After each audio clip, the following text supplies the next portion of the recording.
이것이 정치다. 오늘은 박민식 새누리당 의원, 문병호 새정치민주연합 의원 두 분과 함께하겠습니다. 어서 오십시오. 안녕하세요. 지금 국회에서는 원내대표와 원내수석 부대표 그리고 정책의장이 참여하는 3+3 회담이 예산안과 이 법안 협상, 막바지 협상을 지금 벌이고 있는 것으로 알려졌습니다.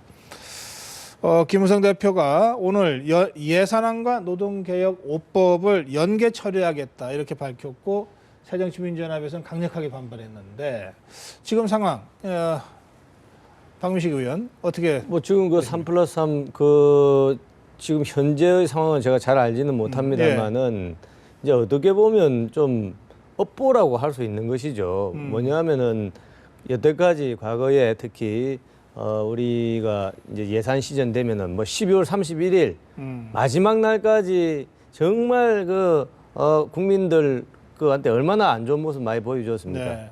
그러다 보니까 이제 이 국회 선진화법이 생기면서 이제 12월 2일 날까지 예산안이 마무리 심사가 되지 못하면은 정부안이 그대로 통과되지 않습니까? 네. 그러니까 이제 우리가 사실은 이것은 어떻게 보면은 예산안과 법안을 연계하는 전략은 야당이 정가의 보도처럼 사용했고, 그래서 참 여당 입장에서는 고육지책으로 끌려갔던 적이 한두 번이 아닌데 이제 역으로 된 거죠. 이제 이번에 그걸 돌려주고 있습니까? 이제 꼭 그렇게 보시는 것보다 어떤 저희 새누리당 지도부에서는 여러 가지 절박한 사정 때문에 노동개혁 5대 개혁 입법 이게 워낙 절박하기 때문에 이제 이렇게 할 수밖에 없다. 알겠습니다. 사실 그 배운 거는 이제 야당으로부터 배운 거죠.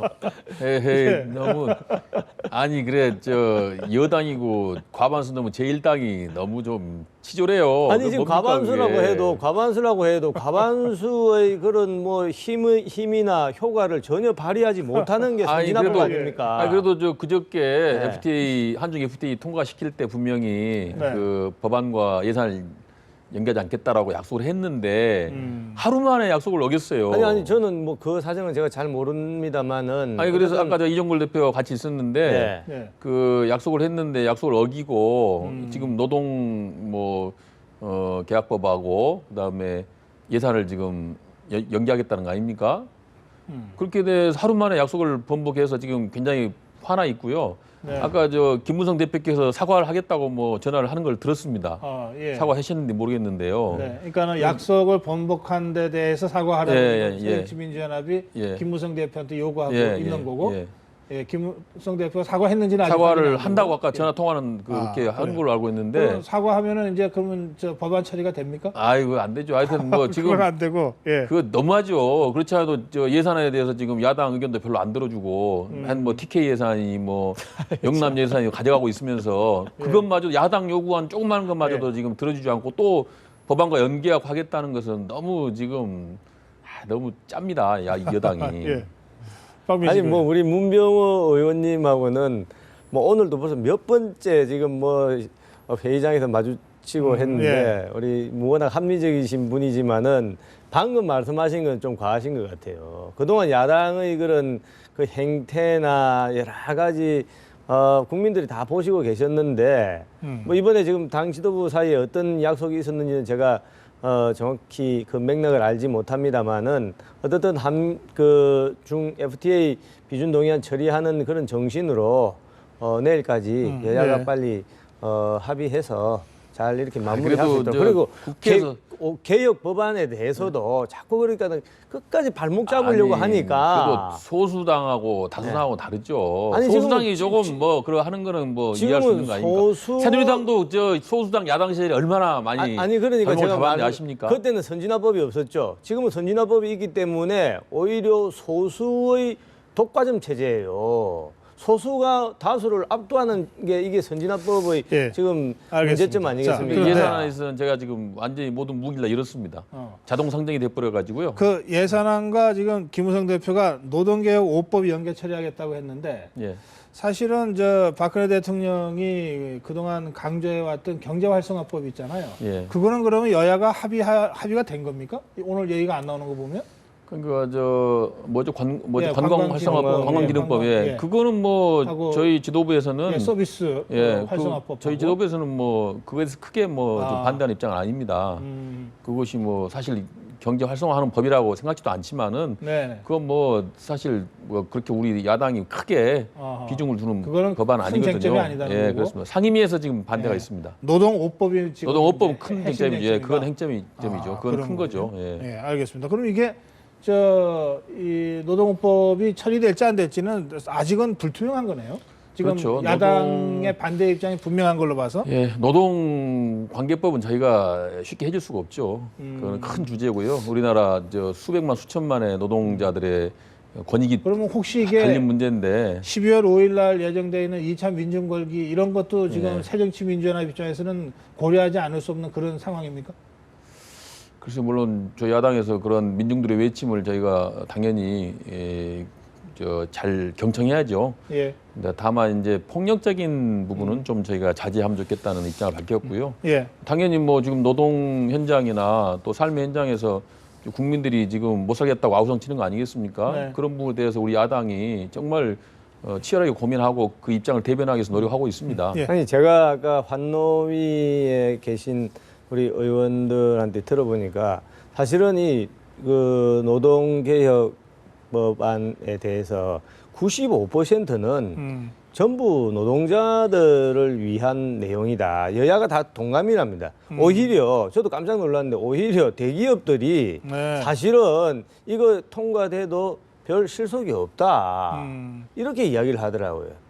근데 왜 그런 법을 그거는 전혀 야당이 그렇게 발목을 초민 얘기인데 어떻게 참... 그러면 당연히 통과시켜야죠. 어떻게 그런 말씀하셔요? 아니 지금 해고를 쉽게 하는 법안에 어떻게 해서 노동자들을 보호하는 당연히 통과시켜야 될 법이 노동법밖에 없습니까? 솔직히 우리 문병호 의원님하고 저하고 같은 상임위도 같고 정보위도 같이 하고 그 안에서도 지금 얼마나 통과시켜야 될 법이 많은데 그런데 정치적으로 지금 발목을 잡으니까 지금 박윤식 의원이 그렇게 말씀하시지만 민노총과 그 진보단체에서는 노동법 개혁 저지 투쟁하겠다 지금 이렇게 공언하고 있잖아요. 그런 걸로 봐서 노동계 전체인지 아닌지는 몰라도 노동계 일부가 지금 정부와 새누리당이 추진하고 있는 노동개혁 5법 이것에 대한 반대 입장을 갖고 있는 건 분명한 것 같습니다. 자, 그런데 뭐 기왕에 얘기 나온 김에 그 12월 5일 있을 예정돼 있는 민중대회 얘기도 좀 해보죠. 이거 경찰은 집회 자체를 지금 불허하고 있고, 그러나 민중대회나 민노총, 전농 쪽에서는 강행하겠다고 있는데 이건 어떻게 하는 것이 맞습니까? 이 문제에 대해서는 일단은 그 헌법상 국민에게 집회, 시위, 표현의 자유가 있기 때문에 당연히 그 허가해야 한다고 봅니다. 또 평화적인 시위를 하겠다고 물론 천명을 해야 되겠죠. 또 폭력 시위가 돼서는 안 되겠고요. 그래서 당연히 헌법상에 주어진 국민의 권리를 당연히 제한해서는 안 되고요. 허가해야 된다. 허가해야 된다. 다만 이제 민노총이나 전농 관련 단체들도 이번 그 대회만큼은 폭력적인 부분을 과감하게 버리고 평화적인 시위를 하면 좋겠다라고 지금 말씀드리고 있습니다. 그리고 종교계에서도 지금 평화적인 시위를 하겠다고 앞장서서 말씀하시고 계시기 때문에 인간벽을 치겠다 뭐 이런 그래서 뭐 큰 문제가 없을 걸로 보여집니다. 그래서 경찰도 지금 그 방침을 바꿔서 집회 허가를 해줘야 한다고 보고요. 집회 허가가 되면 또 평화적 시위가 될 걸로 봅니다. 집회 허가를 않고 불법으로 규정하고 그것을 막기 때문에 거기에 또 대항을 하다 보면 또 여러 가지 또 폭력적인 모습이 드러나는 것이죠. 그것은 서로 양면이 있다고 봐요. 그러니까 경찰이 집회 허가를 해야 하고 집회 허가를 한다면 평화 시위가 될 것이다. 그렇습니다. 어떻게 보세요? 저는 이제 지금 정도 되면은 우리 사회가 이런 시위 문화에 대해서 아닌 것은 아니다. 또 허용되는 건 허용된다. 이렇게 명확하게 선을 그어줄 정도로 성숙되었다고 봅니다. 지금 우리 문병호 의원님 말씀은 양비론, 양시론이에요. 뭐 평화적인 뭐 집회를 뭐 허용하면은 평화적인 시위가 되고 또 뭐 쉽게 말하면 옛날에 체류탄을 쓰지 않으면은 뭐 복면을 뭐 우리가 낄 필요가 뭐가 있냐 뭐 이런 식인데 사실 우리 국민들의 눈높이에서 봐야죠. 지금 시위를 지금 시대가 어느 시대라고 공권력이 그냥 선량한 우리 국민들을 몽둥이로 때리는 시대입니까? 아니죠. 많이 우리 헌법에서 집회 시위 권리는 당연히 보장됩니다. 그렇지만은 말씀하신 것처럼 그때의 시위라고 하면은 그것은 평화적인 시위에 한정되는 것이고 예. 그리고 그런 집회 시위의 권리도 공공복리나 사회질서에 위협을 가하는 것이 많이 보일 때는 네. 기본권을 제한할 수가 있는 거예요. 그러니까 이것을 그냥 공권력이 경찰이 아무 그거 없이 그냥 막무가내로 예. 막냐 이렇게 하시면 말이 안 되는 거죠. 경찰이 그 폭력 시위가 될 걸로 예상하고 그 집회를 불허할 것이 아니고 그쪽 시위 주최자하고 좀 대화를 해야죠. 그래서 네. 이렇게 허가를 해줄 테니 평화적으로 할래. 전에는 그래서 그 무슨 평화 시위 유지된가 하는 것도 운영을 했었어요. 집회하는 그 주최 측에서. 그런 식으로 유도하면 얼마든지 아니 평화 시위가 그러면은 됩니다. 제가 하나 여쭤볼게요. 지금 이런 지난 이제 언제입니까? 12월 그 며칠 날 11월 14일 14일 날 예. 그런 시위가 우리 국민들이 이게 잘못됐다는 건 다 인정하죠. 그런데 그런 시위가 지금 말씀하신 것처럼 경찰이 그런 사전에 그 시위대와의 대화 노력이 부족했기 때문에 그런 시위가 이때까지 뭐 불법 또 그 과격 시위가 발생한 겁니까? 우리 경험이 다 알고 있는 사실이죠. 거죠. 소통이 부족한 건 사실이에요. 아니 우리 경험이 다 알고 있는 것이죠. 그러니까 서로가 경찰은 뭐 시위대가 불법으로 될 거라고 해서 또 차벽도 세우고 뭐 그런 과잉 진압을 준비한 것이고 예. 또 시위대는 경찰이 저렇게 뭐 수만 명씩 동원되고 시위를 못하게 막을 것 같으니까 조금 폭력적인 수단을 동원한 것이고 양쪽이 다 문제가 있는 것이죠. 제가 이 부분에서 정말 우리 좋아하고 또 존경하는 우리 문병호 의원님과 생각이 다른 거죠. 지금 우리 사회가 아까 말씀드렸잖아요. 이제는 성숙돼 있습니다. 누가 잘했든 잘못했는지를 명확하게 가늠을 해줘야 돼요. 이것을 너도 잘못했고 양비론으로 가면 답이 없는 겁니다. 양쪽이 다 잘못했잖아요. 양쪽이 아니 다 국민들이 잘못했잖아요. 다 보고 있죠. 지금 공권력이 경찰이 30년대 40년 전에 그런 권위주의 시대의 경찰이 아닙니다. 룰을 지키면은 시위대도 예. 지켜야 되는 물론 거죠. 물론 그렇죠. 그러나 어쨌든 간에 경찰도 차벽하지 말라는 그 법원의 명령에 알겠습니다. 위반돼서 했고 또 어쨌든 간에 그 저 물대포도 직사로 쏴서 사상자가 난 거 아닙니까? 잘못된 거죠. 알겠습니다. 예, 이거 입장이 좀 좁혀지지가 않네요. 일단 이 12월 5일까지 이제 한 나흘 남았는데 민중대회를 주최하겠다고 하는 쪽이나 이 경찰 쪽이 어떤 식으로 대응을 할지는 조금 더 지켜봐야 되겠습니다. 자, 그리고요 정치 이슈를 좀 짚어보시죠. 안철수 의원이 문재인 대표의 문안박 연대를 거부했습니다. 그러면서 혁신전대를 제안했는데 문재인 대표는 기다려달라 뭐 이런 신중한 입장이지만 대체적인 분위기는 혁신전대를 거부하는 분위기입니다. 그렇게 읽으면 됩니까? 그런 분위기죠 지금. 예. 그러면 어떻게 됩니까? 서로 이제 공이 문재인 대표가 안철수 의원한테 던졌다가 안철수 의원이 다시 문재인 대표한테 혁신전대를 던졌는데 거부했으니까 다시 이제 공이 안철수 의원한테 넘어간 셈입니까? 아직 거부는 안 하셨기 때문에 예. 뭐 기다리고 있습니다. 근데 지금 상황으로 봐서는 거부할 것 같지 않나요? 글쎄요, 근데 저는 꼭 그렇진 않다고 보고요.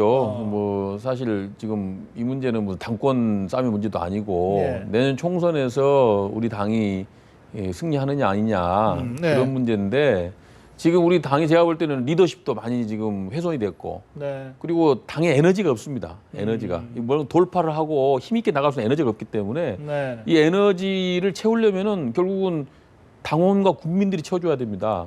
상층부의 지도자들이 뭐 합의해가지고 적당히 봉합해서 갈 수 있는 상황이 아니에요. 네. 굉장히 위기 상황입니다. 그래서 그런 걸 돌파하기 위해서는 전당대회 과정에서 싸움도 되고 뭐 좀 불편한 점이 나올 수 있지만은 네. 그러나 그것을 회피하기 위해서 전당대회를 하지 말아야 한다. 저는 그것은 아니한 생각이라고 봅니다. 한가한 생각이다. 알겠습니다. 지금은 과감하게 좀 전대를 해서 국민과 당원의 에너지를 모아서 그 에너지를 바탕으로 다시 그 돌파구를 찾아야 한다. 그것이 제 생각입니다. 예, 박민식 의원, 다른 당 사정이긴 합니다만 어떻습니까? 보시면. 아니 우선 벌써 몇 년 됐죠. 우리 안철수 의원이 정치판에 아주 새로운 바람을 불러일으키면서 국민들 엄청난 기대를 네. 받았지 않습니까? 근데 지금 벌써 이제 한 3년 됐습니까? 4년 됐습니까? 사실 많은 국민들이 피로하죠. 그동안에 뭐 할 때마다 계속 철수해서 아주 이제 어떻게 보면은 좀 비아냥도 받고. 근데 아까 지금 보니까 이분은 승부수다라고 하는데 저도 뭐 당을 떠나서 이번만큼은 좀 뭔가 결기를 좀 보여줬으면 좋겠다라는 생각이 들고, 두 번째는 안철수 의원이든 또 문재인 대표든 누구를 떠나서 야당이, 옛날에 누가 그랬지 않습니까? 김대중 대통령입니까? 누가 야당이 바로 서야 또 여당도 바로 서는 거죠. 네. 근데 지금 야당이, 뭐 제가 남의당 욕하는 건 아니지만 야당이 너무 지금 리더십이 없으니까 어떤 문제가 생기냐면은 그냥 안타까운 것이 아니라 지금 당장 현안, 아까 말씀드린 무슨 개혁 법안이든 또 지금 뭐 테러 방지법이든 또 뭐 여러 가지 이제 그 뭐 예산도 마찬가지고 그런 현안 법안 심사 같은 게 통과시켜야 될 게 있는데 야당 지도부의 지도력이 없으니 해당 상임위에 있는 의원들도 사실은 이렇게 가고 싶어도 지도부에 좀 뭔가 좀 뭐 의논을 해보고 싶은데 답할 사람이 없는 거죠. 야당이 어려우면 여당도 어려워진다. 이 그러니까 말씀이에요. 여당도 이거 안 되는 거죠. 그래서 예. 빨리 제대로 좀 자리를 잡았습니다. 어떻게 보십니까? 글쎄 잘 하고 있습니다. 잘 하고 있고 이제 뭔가 하여튼 뭐 이번 달 안에 뭐 결론이 날 걸로 봅니다. 하여튼 뭐 가능하면은 당내 통합과 혁신을 잘 이루어서 네. 선거 준비를 잘 해야 되고요. 예. 그런데 또 여당도 좀 야당을 너무 무시해서는 안 된다고 봐요. 너무 야당을 무시하고 일방적으로 밀어붙이면 안 되죠. 예. 잘 됐으면 좋겠습니다. 진짜로. 무시. 근데 아까 기자 리포트에 안철수 의원이 뭐 상황에 따라서는 탈당할 수도 있다 이런 얘기가 잠깐 나왔는데 그 가능성이 있습니까?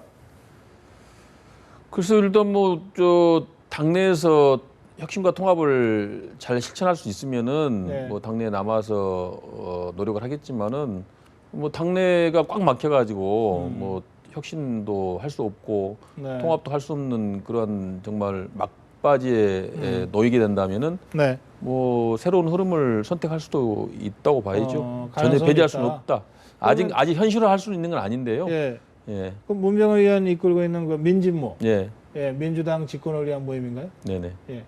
그 소속 의원들도 저 탈당 가능성을 열어놓고 지금 상황을 보는 겁니까? 뭐 내부적으로 조금씩 강도가 다릅니다. 탈당에 적극적인 분도 계시고, 예. 뭐 소극적인 분도 계시고 그래서 아직 컨센서스가 이루어진 건 아닌데 그래도 어쨌든 간에 이제 문재인 대표가 현 체제로 뭐 예. 마이웨이 단독 대표로 마이웨이 하고 네. 계속 뭐 밀어붙이게 하면은 뭐 상당한 의원들이 반발하겠죠. 알겠습니다. 이게 새정치민주연합 상황을 보면은 역시 새정치민주연합이 호남에 기반한 당인데 호남 민심이 심상치 않아서 예. 저런 이제 어려움을 겪고 있지 않습니까? 그러면 이제 새누리당 쪽으로 보면 새누리당은 영남을 기반한 당인데 대구 경북 지역의 경우에는 뭐 물갈이론 때문에 한참 어수선했습니다.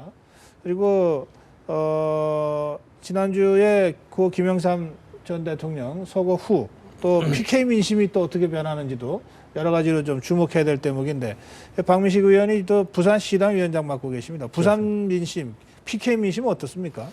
우선 이제 고 김영삼 대통령의 서거로 이제 어떻게 보면 부산 시민들한테는 아주 특별한 그런 아픔이죠. 네. 왜냐하면 이제 아시다시피 YS의 정치적 고향이 부산이죠.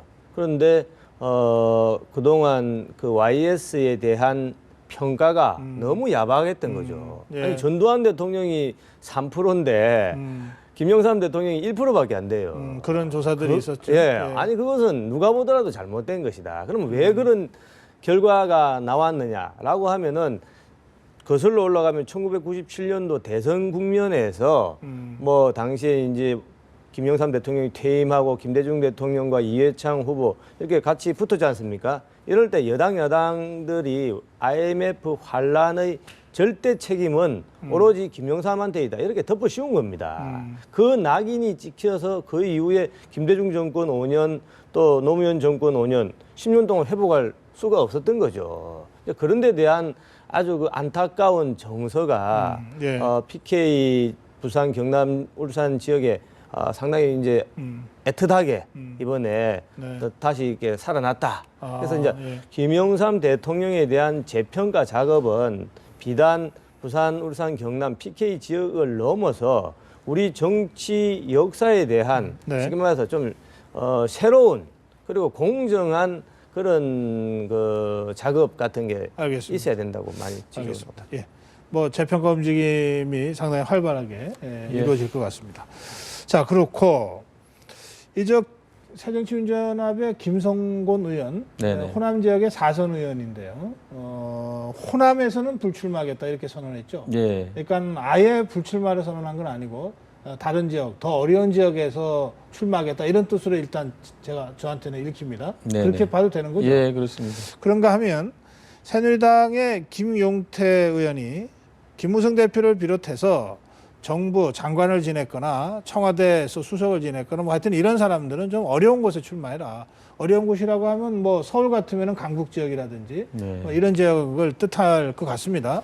양쪽 다 말하자면은 험지, 중진들, 이 주요 정치인들이 좀 어려운 곳에서 출마해라는 주장이 나오고 있어요. 예. 이 주장은 어떻게 보십니까? 문병헌 의원. 저는 뭐 옳은이라고 생각하고 있습니다. 예, 당연하죠. 지금 우리 당도 마찬가지고 뭐 새누리당도 마찬가지지만은 뭐 좀 스펙이 있고 뭐 좀 그 각광받을 수 있는 사람들은 다 그냥 그 홈그라운드 싸우려고 그래요. 홈그라운드에서요. 우리 당은 호남에 나가려고 그러고 또 새누리당은 저 영남으로 나가려고 그러고 그러는데 실제 뭐 호남 영남은 각 당에서 좀 그런 분이 나가는 것보다는 좀 어찌 보면 그 일반 국민들은 잘 모르지만 좀 보석 같은 사람들 이런 사람들은 꼭 국회의원이 돼야 이제 국가 발전에 기여할 수 있는데 지역에서의 경쟁력은 좀 떨어져도 그렇습니다. 전문성을 갖고 있거나 그래서 하여튼. 일반 국민들은 잘 모르지만은 실제 그 정말 내실 있는 실력 있는 사람들이 있어요. 그래요. 그런 분들을 내보내야 되고 뭐 장관을 했거나 뭐 일반 국민들이 알만한 사람들은 사실은 수도권이나 이런 데 나와야 됩니다. 일리 있다. 예, 그렇습니다. 어떻게 보십니까? 저는 기본적으로 이제 험지 출마론 말씀을 하는데 우선 지역구라는 것은 우리 정당 정치에서 가장 기본이지 않습니까? 이것은 후보자와 국회의원이 되려고 하는 사람과 그 유권자들과의 최소한의 약속이에요. 그런데 예컨대 뭐 문재인 대표 또 안철수 또 지금 뭐 김무성 대표 이런 대권 반열에 있는 사람 뭐 어디로 서울로 가라 뭐 부산으로 가라 지역구라는 것이 장기판의 졸이 아니죠. 제가 어디 방송에서도 그런 이야기를 했는데 문재인 대표가 원래 사상구에 출마했지 않습니까? 근데 사상구가 원래는 아무런 연고가 없었습니다. 그래도 사상구에 나와서 열심히 사상의 발전을 위해서 노력하겠다 이렇게 해서 표를 얻었을 거 아니에요. 그러면 약속을 지켜야죠. 아무리 대권 후보라 하더라도 4년도 지나지 않아서 또 지역구 옮긴다. 이거는 말이 안 되는 거죠, 우선은. 기본적으로는 그래서 그 험지 출마론에 대해서 명분이 어떻든지 간에 저는 반대입니다. 이것은 정당 정치의 기본에 맞지가 않다. 자, 그런데 두 번째로 그럼에도 불구하고 현실 정치상 당의 전체적인 선거를 위해서 정말 꼭 필요한 몇 군데는 이제 전략적 판단으로 그렇게 누구를 내보내야 된다라고 하면은 그때는 우리 문병헌 의원님과 생각이 똑같죠. 근데 지금 새누리당은 전략 공천 없다는 거 아니에요? 그때 그런 전략 공천이 아니라 지금 우선 추천. 우선 추천하고 좀 비슷한 거죠. 그런 방식으로 나가려고 하면은 그런 스펙을 가지고 나가려고 하면은 당을 위해서 본인을 희생하는 자세가 필요하다. 알겠습니다. 오늘 여기서 마무리해야 되겠네요. 말씀 잘 들었습니다. 고맙습니다.